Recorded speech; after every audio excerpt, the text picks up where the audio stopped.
Hello, I'm Jack Walker. Welcome to Swinburne News.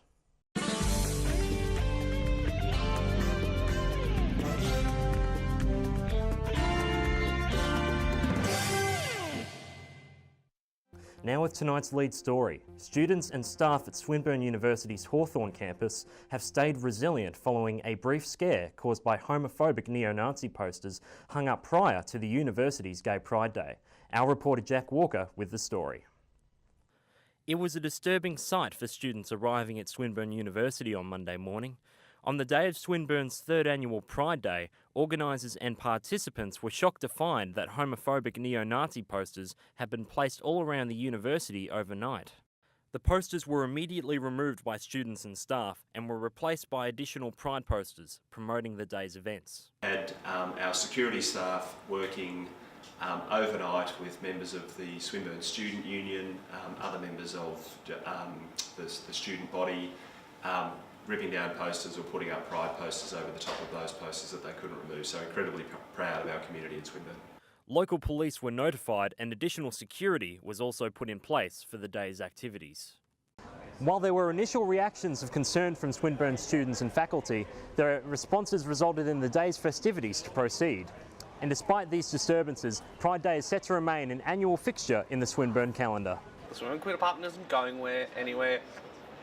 I'm not going anywhere, and if it comes to a fight, we win, you lose. Investigations are still ongoing to discover who committed this act and what their motives were. Jack Walker, Swinburne News. Good to see the Swinburne community respond strongly in that story from our intrepid reporter, Jack Walker. Now, community TV station Channel 31's broadcast licence has been extended for a further 6 months. Our reporter Jack Walker reports live from the 31 studios. Well, I'm down here at Channel 31 following the recent announcement of Nick Xenophon's media reform plan.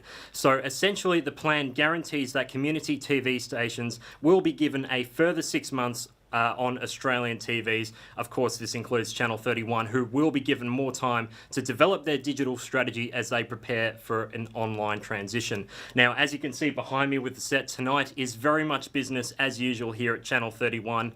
Talking Fishing is one of the many diverse shows that's broadcast here every week. It's going live tonight and it will continue to go live well into 2018. I spoke to the host David Kramer earlier regarding how important Channel 31 is to providing opportunities to broadcasting diverse content. One of the things is there's 700,000 people that go fishing in Victoria every year, and the commercial TV stations just don't give fishing the airtime, and if you do get a bit of airtime, it's at 6 o'clock in the morning. So community TV provides a platform, a great time slot, a great broadcast signal, and we get some live information out. That's what's happened this week. It's being broadcast tonight. Now, many famous faces have started their careers here at Channel 31. Instantly, I think of Waleed Ali, Rove McManus, even Hamish and Andy. So it's fantastic that young, aspiring content creators will continue to be given a platform to broadcast their ideas. Reporting live from Channel 31, this has been Jack Walker for Swin Journalism. Back to you in the studio. Well, thank you very much, Jack. Well, there's some great news for the upcoming local talent looking to break into the television industry. Coming up after the break, a look into the current Melbourne live music scene, and we wrap up the AFL trade period in sport.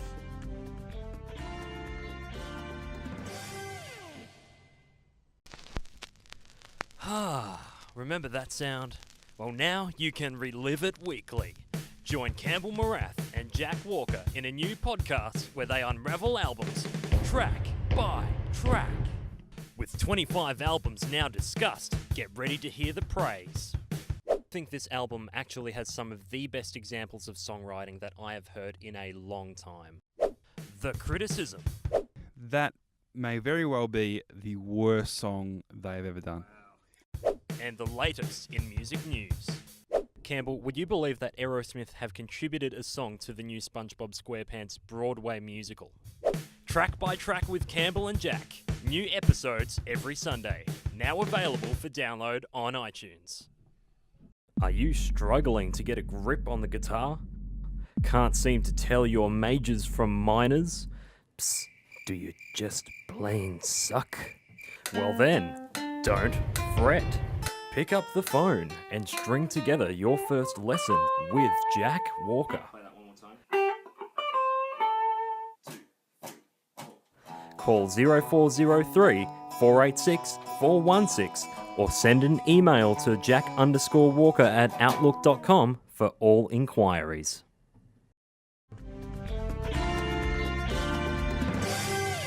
Welcome back to Swinburne News. I'm Jack Walker. Moving on to our next story. Melbourne has long been regarded as Australia's capital of the live music scene. From the pub rock culture of the 70s and 80s to today's indie music style. However, declining revenue in ticket sales to live shows is now making it harder than ever for musicians to earn a sustainable income. This report from Jack Walker. These historic live music venues used to be the home of Melbourne music stalwarts such as Paul Kelly and Mark Seymour. While both of these artists were able to make a name for themselves and earn a viable income on the Melbourne music circuit, it's proving to be an uphill battle for today's up-and-coming talent.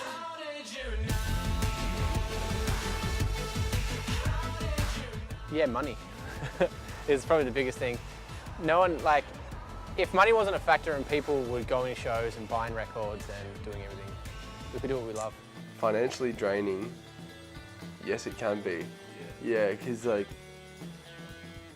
a lot of the time having to get an Uber to the gig because you've got like your amp, and then any money from the gig you'll end up wanting to put back into like recording or like doing something else with it, or like booking rehearsal space. While live music events continue to be a popular destination for nearly 100,000 Melburnians on a Saturday night, a recent study conducted by Live Performance Australia has shown that ticket revenue for contemporary music has dropped by nearly 7% following a sustained period of success over the last decade. During the 2016 Contemporary Music Roundtable, Live Performance Australia chief Evelyn Richardson stated that after a decade of continuous growth, the golden years of touring are over, leaving some musicians in search of a more reliable income.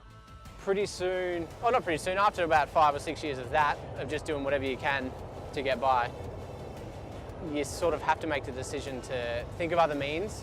Despite these findings, club programming manager at the TOF, Dua Codre, states that it's still easy for young bands to find opportunities.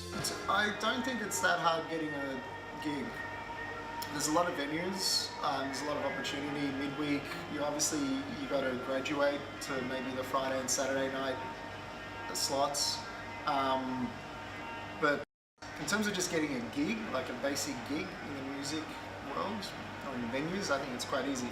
For a large number of young artists, it appears that the most accessible avenue of discovering these opportunities is through the at times difficult art of self-promoting on social media. I'm pretty involved in it with like Instagram and Facebook and stuff, but I think it is very important, but there's always got to be like content there. It's like a necessary evil. It's kind of hard for self-promotion because there's a lot of doors closing and you're trying to say, hey, listen to what I do. So it's like, it deflates your ego a lot of the time. So you've got to have really thick skin and an inflated ego for a lot of it. While young musicians currently have more means of self-promotion available to them than ever before, never has it been so difficult to maintain a consistent income, which could spell trouble for Melbourne's live music scene. Despite these growing financial concerns, the quality of today's music scene is still worth the price of admission. Melbourne's got a really healthy, vibrant live music and electronic music scene. Cool. We've got some really great artists that are really making waves internationally. So yeah, I think it's looking good. Cool. Jack Walker, Swinburne News.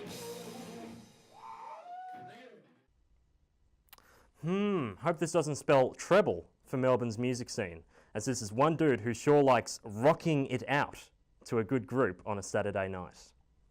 Now, the 2017 AFL trade period has concluded after a rapid final day that saw nearly 20 players change team colours. Our resident sports reporter Jack Walker is down at AFL headquarters to bring us the latest player movements. Well, I am down here at AFL House where the 2017 AFL trade period has just concluded. Now, it took 4 days for the period to officially get underway, but after everything, Jake Lever was finally traded to Melbourne in exchange for 2 first-round picks. Now, that is a hefty price to pay for the Demons, but they are now adamant that they have a 10-year defensive general in their back line. In related news, another story that continued to develop throughout trade week was the future of former number 1 draft pick Jack Watts.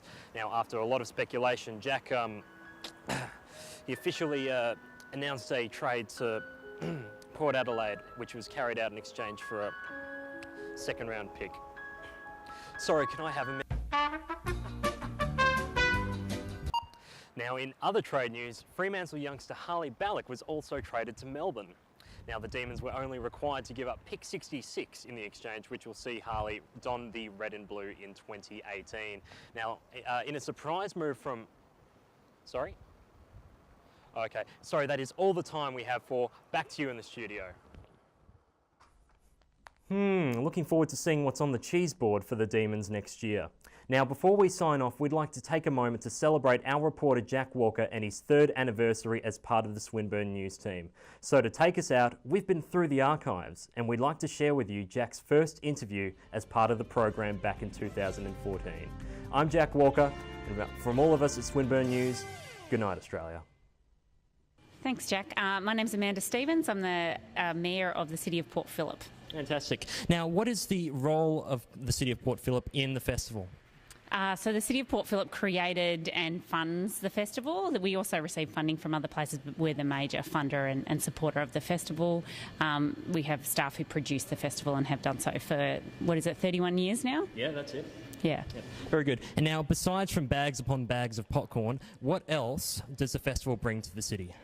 I think it shows our commitment to culture and to art and to having great entertainment that rolls out in St Kilda. So it also showcases some of the places we have. So we're here at the Astor.